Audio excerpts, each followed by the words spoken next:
গতকাল চট্টগ্রামে ইসকন নামক হিন্দুত্ববাদী সন্ত্রাসী সংগঠনটি যা ঘটিয়ে ফেলল সেটা মোটেই সাধারণ কিছু নয়। একেবারে রাষ্ট্রের বিচার ব্যবস্থার উপর সরাসরি আঘাত। এবং এই সন্ত্রাসী সংগঠনটি আর কি কি অপরাধ করেছে সেসব না খুঁজে এই একটি অপরাধের জন্য অতি দ্রুত হিন্দুত্ববাদী এই ইসকন সংগঠনটিকে নিষিদ্ধ করা জরুরি।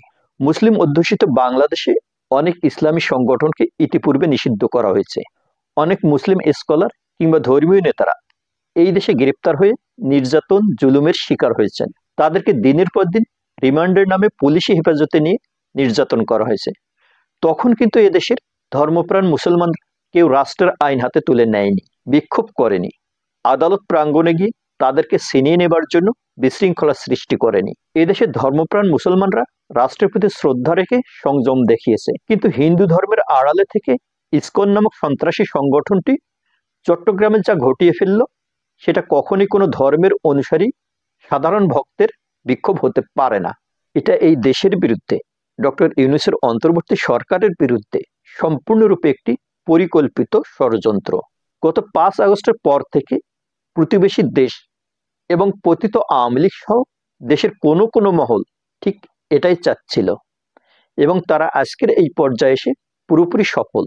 এখন দেখার বিষয় সরকার কতটা কঠোরভাবে এই ঘটনার শাস্তিমূলক পদক্ষেপ নেয়। বলতে গেলে সেটার উপরে নির্ভর করবে ডক্টর ইউনূসের অন্তর্বর্তীকালীন সরকার ঠিক কতদিন ক্ষমতায় থাকবে। সরকার যদি এই মুহূর্তে অত্যন্ত কঠোর হয়ে দেশ চালাতে না পারে তাহলে খুব দ্রুতই হিন্দু মুসলিম দাঙ্গার দিকে এগিয়ে যাবে দেশ। তাই সরকারকে অবশ্যই জাতি ধর্ম বর্ণের সব মানুষকে সরকারের সক্ষমতাকে পরিষ্কার বুঝিয়ে দিতে হবে। বুঝিয়ে দিতে হবে যে রাষ্ট্র তার নিরাপত্তার জন্য হুমকি মনে করলে যে কোনো সময় যে কাউকে গ্রেপ্তার করবে এবং সে কারণেই রাষ্ট্রের জন্ম, আইনের সৃষ্টি। এভাবেই একটি রাষ্ট্রে আইনের শাসন প্রতিষ্ঠিত হয়। এখানে কেবল দেখতে হবে গ্রেপ্তারকৃত ব্যক্তি অপরাধী প্রমাণিত না হওয়া পর্যন্ত রাষ্ট্রীয়ভাবে অন্যায়ের শিকার হচ্ছেন কিনা। এখানে কে সংখ্যালঘু আর কে সংখ্যাগুরু সেই হিসাব করলে চলবে না এবং বিশ্ব কি ভাববে সেই বিবেচনা নিয়েও সরকার চালানো উচিত হবে না। প্রয়োজনে বিশ্বকে পরিষ্কার বার্তা দিতে হবে আগামী 1 বছর বাংলাদেশের রাষ্ট্র মেরামতের কাজ চলবে, কাজে এখানে অনেক কিছুই ঘটতে পারে। ডক্টর ইউনূস সাহেব যদি সত্যি দেশের সংস্কার করতে চান তাহলে সারা বিশ্বে তার যে মিত্র আছে তাদেরকে এটা পরিষ্কার বোঝাতে হবে রাষ্ট্র মেরামতের এই সময়ে তারা যেন খুব বেশি তার সরকারকে নিয়ে কথা না বলেন। যদি এমন সৎসাহস এবং সদিচ্ছা ইউনূস সাহেব রাখতে পারেন তাহলে ক্ষমতায় থাকুন, না হলে দ্রুত নির্বাচন দিয়ে সরে যান।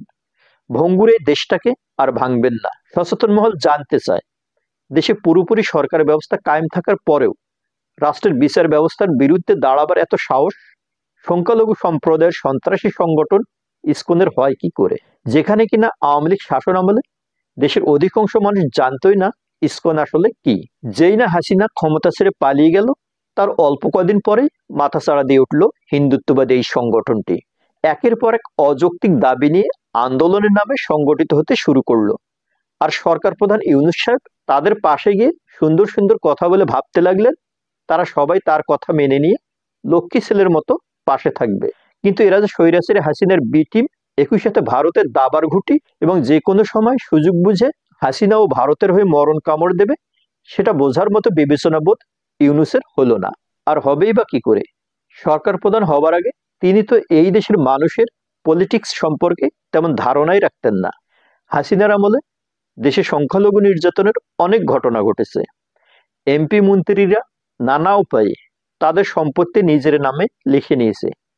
এমনকি সাবেক পুলিশ প্রধান বেনজির আহমেদ শত শত একর হিন্দুদের সম্পত্তি দখল করে নিয়ে গোপালগঞ্জের মতো জায়গায় বিলাসবহুল রিসোর্ট তৈরি করেছেন।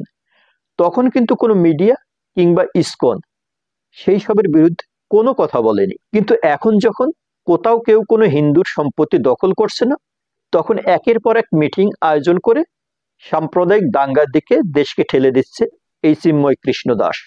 তাই এই চিন্ময় কৃষ্ণ দাসের খুঁটির জোর আসলে কোথায় এবং কার হয়ে সে মাঠে নেমেছে সেটা চট্টগ্রামের আদালতে আইনজীবী হত্যার মাধ্যমে পরিষ্কার হয়ে গেছে। কাজে চিন্ময় কৃষ্ণ দাসকে জেলে রেখে অতি দ্রুত এখন এই ইসকনকে নিষিদ্ধ করতে হবে। 88% মুসলমানের এই দেশে অনেক ইসলামী ধর্মীয় সংগঠন নিষিদ্ধ হয়েছে। এখন মাত্র 8 থেকে 10% মানুষের প্রতিনিধিত্বের দাবিদার ধর্মীয় অনুভূতি ব্যবহারকারী একটি সন্ত্রাসী সংগঠন নিষিদ্ধ করলে কিছুই হবে না। তাই দেশ বাঁচাতে এবং বিভিন্ন ধর্ম অবলম্বীদের মাঝে সম্প্রীতি বজায় রাখতে হলে অতি দ্রুত ইসকনকে নিষিদ্ধ করতে হবে।